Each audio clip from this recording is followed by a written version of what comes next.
کہ سارا لشکر تباہ ہو چکا ہے، خوب مال غنیمت ان کے ہاتھ لگا، بے شمار ہاتھ ان کے ہاتھ آیا، مال میں سونا چاندی بھی بے تحاشا تھا، اور لشکر میں کچھ لوگ ایسے بھی تھے جو واپس نہیں بھاگے تھے، یہ مکہ میں رہ گئے تھے۔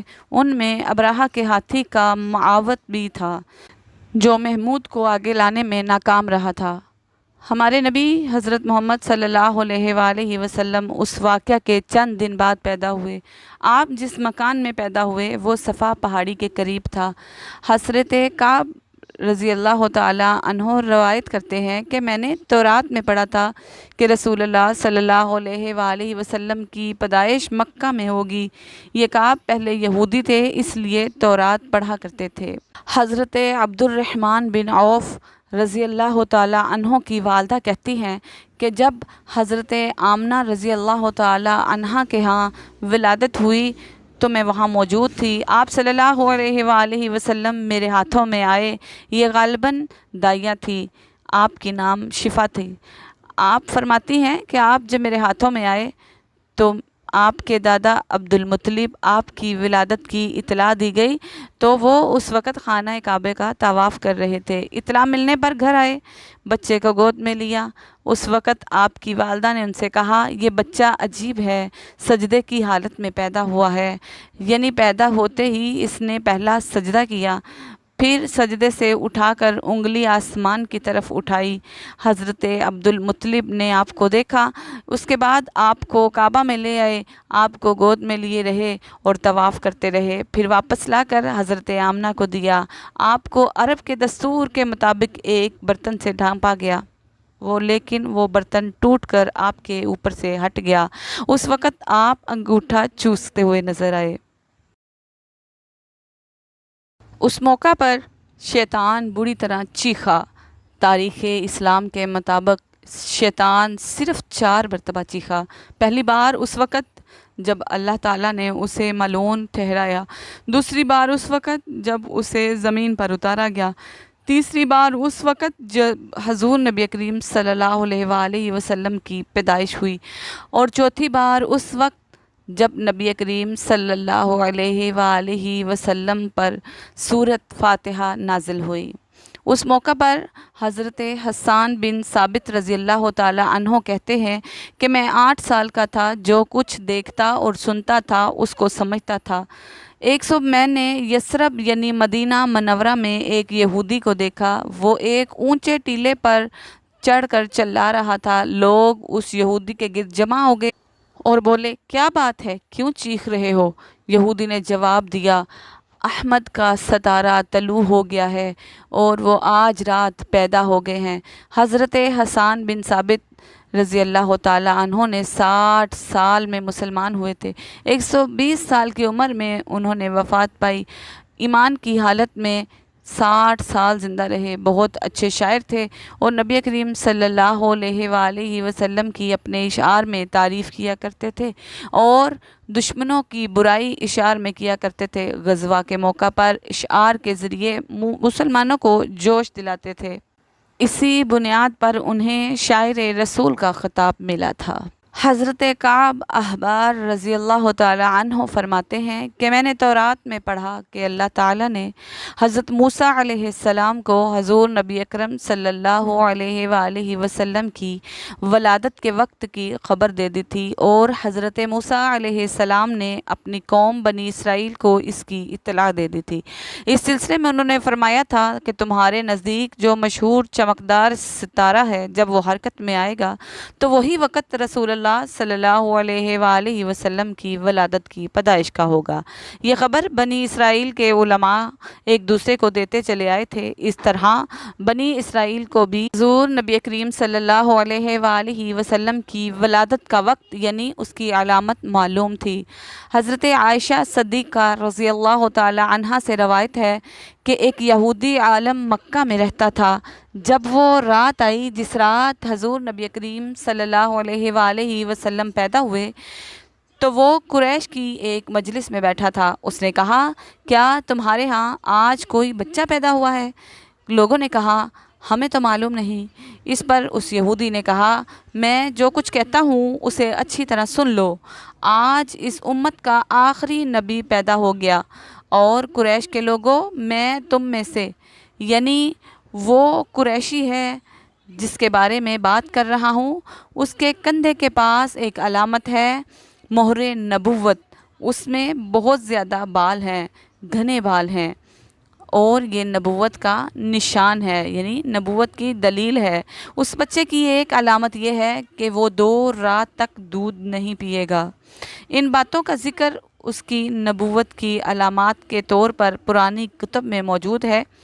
علامہ ابن حجر نے لکھا ہے کہ یہ بات درست ہے کہ آپ نے 2 دن تک دودھ نہیں پیا تھا۔ یہودی عالم نے جب یہ باتیں بتائیں تو لوگ وہاں سے اٹھ گئے۔ انہیں یہودی کی باتیں سن کر بہت حیرت ہوئی تھی۔ جب وہ لوگ اپنے گھروں میں پہنچے تو ان میں سے ہر ایک نے اس کی باتیں اپنے گھر کے افرادوں کو بتائیں۔ عورتوں کو چونکہ حضرت آمنہ رضی اللہ تعالی عنہا کے ہاں بیٹا پیدا ہونے کی خبر ہو چکی تھی، اس لیے انہوں نے اپنے مردوں کو بتایا۔ جب اس یہودی عالم کو یہ پتہ چلا تو کہنے لگا، ذرا چل کر مجھے وہ بچہ تو دکھاؤ۔ لوگ اسے اپنے ساتھ لیے حضرت آمنہ کے گھر کے باہر آئے، ان سے بچہ دکھانے کی درخواست کی۔ آپ نے بچے کو کپڑے سے نکال کر انہیں دے دیا۔ لوگوں نے آپ کے کندھے پر سے کپڑا ہٹایا۔ یہودی کی نظر یوں ہی مہر نبوت پر پڑی تو وہ فوراً بے ہوش ہو کر گر پڑا۔ اسے ہوش آیا تو لوگوں نے اس سے پوچھا، تمہیں کیا ہو گیا تھا؟ جواب میں اس نے کہا، میں اس غم سے بے ہوش ہوا تھا کہ میری قوم میں سے نبوت ختم ہو گئی، اور اے قریشیو، اللہ کی قسم، یہ بچہ تم پر زبردست غلبہ حاصل کرے گا اور اس کی شہرت مشرق سے مغرب تک پھیل جائے گی۔ ملک شام کا ایک یہودی ایس مکہ سے کچھ فاصلے پر رہتا تھا۔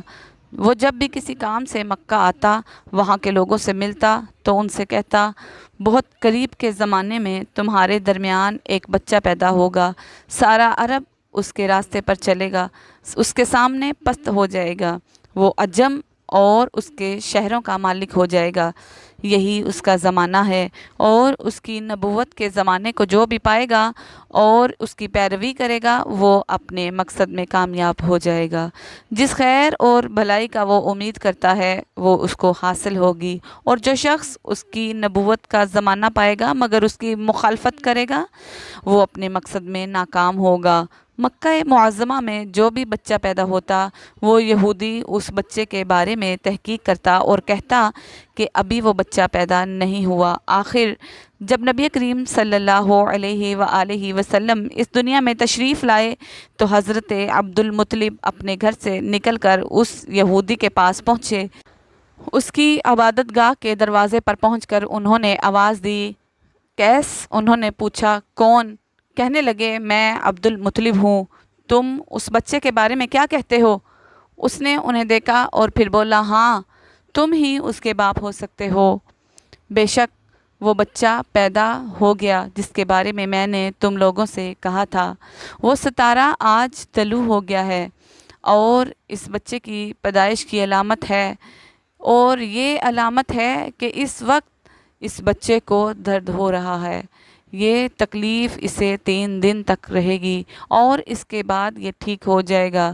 راہب نے جو یہ کہا تھا کہ بچہ 3 دن تک تکلیف میں رہے گا، تو اس کی تفصیل یہ ہے کہ آپ صلی اللہ علیہ وآلہ وسلم نے 3 دن تک دودھ نہیں پیا تھا، اور یہودی نے جو یہ کہا تھا کہ ہاں آپ ہی اس کے باپ ہو سکتے ہیں، تو اس سے مراد یہ ہے کہ عربوں میں دادا کو بھی باپ کہہ دیا جاتا تھا، اور نبی کریم صلی اللہ علیہ وآلہ وسلم نے ایک بار خود فرمایا تھا، میں عبد المطلب کا بیٹا ہوں۔ یہودی نے حضرت عبد المطلب سے یہ بھی کہا تھا، اس بارے میں اپنی زبان بند رکھیں، یعنی کسی کو کچھ نہ بتائیں، ورنہ لوگ اس بچے سے زبردست حسد کریں گے، اتنا حسد کریں گے آج تک کسی نے نہیں کیا، اور اس کی اس قدر مخالفت ہوگی کہ دنیا میں کسی اور کی اتنی مخالفت نہیں ہوئی۔ پوتے کے متعلق یہ باتیں سن کر حضرت عبد المطلب نے ایس سے پوچھا، یہ بتاؤ کہ میرے پوتے کی عمر کتنی ہوگی؟ یہودی نے اس سوال کے جواب میں کہا، اس بچے کی عمر 70 سال تک نہیں ہوگی، بلکہ اس سے پہلے ہی 61 یا 63 سال کی عمر میں وصال ہو جائے گا، اور اس کی امت کی عمر بھی اتنی ہی ہوگی۔ اس کی پیدائش کے وقت دنیا کے بت ٹوٹ کر گر جائیں گے۔ یہ ساری علامات اس یہودی نے گزشتہ انبیاء کی پیشن گوئی سے معلوم کی تھیں، اور سب بالکل سچ ثابت ہوئیں۔ قریش کے کچھ لوگ، عمر بن نفیل وغیرہ، ایک بت کے پاس جایا کرتے تھے۔ یہ اس رات بھی اس بت کے پاس گئے جس رات آپ صلی اللہ علیہ وآلہ وسلم کی پیدائش ہوئی تھی۔ انہوں نے دیکھا کہ وہ بت اوندھے منہ گرا پڑا ہے۔ ان لوگوں کو یہ بات بری لگی، انہوں نے اس کو اٹھایا، سیدھا کر دیا، مگر وہ پھر گر گیا۔ انہوں نے پھر اس کو سیدھا کیا، وہ پھر الٹا ہو گیا۔ ان لوگوں کو بہت حیرت ہوئی، یہ بات بہت عجیب لگی۔ تب اس بت سے آواز نکلی کہ یہ ایک ایسے بچے کی پیدائش کی خبر ہے کہ جس کے نور سے مشرق اور مغرب کے تمام گوشے منور ہو جائیں گے۔ بت سے نکلنے والی آواز نے انہیں اور زیادہ حیرت زدہ کر دیا۔ اس کے علاوہ ایک واقعہ یہ پیش آیا کہ ایران کے شہنشاہ کسریٰ کا محل گرنے لگا اور اس میں شگاف پڑ گئے۔ نوشروا کا یہ محل نہایت مضبوط تھا، بڑے بڑے پتھروں اور چونے سے تعمیر کیا گیا تھا۔ اس واقعہ سے پوری سلطنت میں دہشت پھیل گئی۔ شگاف پڑنے سے خوفناک آواز بھی نکلی تھی۔ محل کے 14 کنگرے ٹوٹ کر نیچے آ گرے تھے۔ آپ صلی اللہ علیہ وآلہ وسلم کی پیدائش پر ایک واقعہ یہ پیش آیا کہ فارس کے تمام آتش زدوں کی آگ بجھ گئی کہ جس کی وہ پوجا کیا کرتے تھے، اور اس کو وہ بجھنے نہیں دیتے تھے۔ لیکن اس رات ایک ہی وقت میں تمام کے تمام آتش کدوں کی آگ ایک ہی وقت میں بجھ گئی، اور وہاں پوجنے والوں کا رونا پیٹنا مچ گیا۔ کسریٰ کو یہ تمام اطلاعات ملی تو اس نے ایک کاہن کو بلایا۔ اس نے اپنے محل میں شگاف پڑنے اور آتش کدوں کی آگ بجھنے کے واقعات اسے سنا کر پوچھا، آخر ایسا کیوں ہو رہا ہے؟ وہ کاہن خود کو تو جواب نہ دے سکا، تاہم اس نے کہا، ان سوالات کے جوابات میرے ماموں دے سکتا ہے، اس کا نام سطیح ہے۔ نوشروان نے کہا، ٹھیک ہے، تم ان سوالات کے جواب لے کر آؤ۔ وہ گیا، سطیح سے ملا، اسے یہ واقعات سنائے۔ اس نے سن کر کہا، ایک عصا والے نبی ظاہر ہوں گے جو عرب اور شام پر چھا جائیں گے، اور جو کچھ ہونے والا ہے ہو کر رہے گا۔ اس نے یہ جواب کسریٰ کو بتایا۔ اس وقت کسریٰ نے دوسرے کاہنوں سے بھی معلومات حاصل کر لی تھی، چنانچہ یہ سن کر اس نے کہا، تب پھر ابھی وہ وقت آنے میں دیر ہے، یعنی ان کا غلبہ میرے بعد ہوگا۔ پیدائش کے 7ویں دن حضرت عبد المطلب رضی اللہ تعالی عنہ نے اپنے پوتے جناب رسول اللہ صلی اللہ علیہ وآلہ وسلم کا عقیقہ کیا اور نام محمد صلی اللہ علیہ وآلہ وسلم رکھا۔ عربوں میں اس سے پہلے یہ نام کسی کا نہیں تھا۔ قریش کو یہ نام عجیب سا لگا۔ کچھ لوگوں نے حضرت عبد المطلب سے کہا، اے عبد المطلب، کیا وجہ ہے کہ تم نے اس بچے کا نام اس کے باپ دادا کے نام پر نہیں رکھا بلکہ محمد رکھا ہے، اور یہ نام نہ تمہارے باپ دادا میں کسی کا ہے اور نہ تمہاری قوم میں کسی کا ہے؟ حضرت عبد المطلب رضی اللہ تعالیٰ عنہ نے جواب دیا کہ میری تمنا ہے آسمانوں میں اللہ تعالیٰ اس بچے کی تعریف فرمائیں اور لوگ زمین پر اس کی تعریف فرمائیں۔ محمد کے معنی ہیں جس کی بہت زیادہ تعریف کی جائے۔ اسی طرح والدہ کی طرف سے آپ کا نام احمد رکھا گیا۔ احمد نام بھی اس سے پہلے کسی کا نہیں رکھا گیا تھا۔ مطلب یہ کہ ان دونوں ناموں کی اللہ تعالیٰ نے حفاظت کی اور کوئی بھی یہ نام نہ رکھ سکا۔ احمد کا مطلب ہے سب سے زیادہ تعریف کرنے والا۔ آپ احمد پہلے ہیں اور محمد بعد میں ہیں، یعنی آپ کی تعریف دوسروں نے بعد میں کی، اس سے پہلے آپ کی یہ شان ہے کہ آپ اللہ تعالیٰ کی سب سے زیادہ حمد و ثنا کرنے والے ہیں۔ اپنی والدہ کے بعد آپ نے سب سے پہلے صوبیہ کا دودھ پیا۔ صوبیہ نبی کریم صلی اللہ علیہ وآلہ وسلم کی چچا ابو لہب کی بھابھی تھی۔ ان کو ابو لہب نے آپ صلی اللہ علیہ وآلہ وسلم کی پیدائش کی خوشی میں آزاد کر دیا تھا۔ صوبیہ نے آپ کو چند دن تک دودھ پلایا۔ انہی دنوں حضرت صوبیہ کے ہاں اپنا بیٹا پیدا ہوا تھا۔ آپ کی والدہ نے آپ کو صرف 9 دن تک دودھ پلایا۔ ان کے بعد صوبیہ نے دودھ پلایا۔ پھر دودھ پلانے کی باری حضرت حلیمہ سعدیہ رضی اللہ تعالی عنہا کی آئی۔ یوں ہمارے پیارے آقا نبی کریم صلی اللہ علیہ وآلہ وسلم کی پیدائش کے بعد اماں حلیمہ ان کی دائی بنی۔ اللہ رب العزت سے دعا ہے کہ اللہ ہمیں اپنے پیارے نبی کریم صلی اللہ علیہ وآلہ وسلم کی محبت عطا فرمائے۔ آپ سے گزارش ہے، آپ کو اگر ہماری ویڈیو پسند آئی ہو، لائک، شیئر، سبسکرائب ضرور کیجئے۔ آپ کی دعاؤں کی طالب آپ کی بہن مریم۔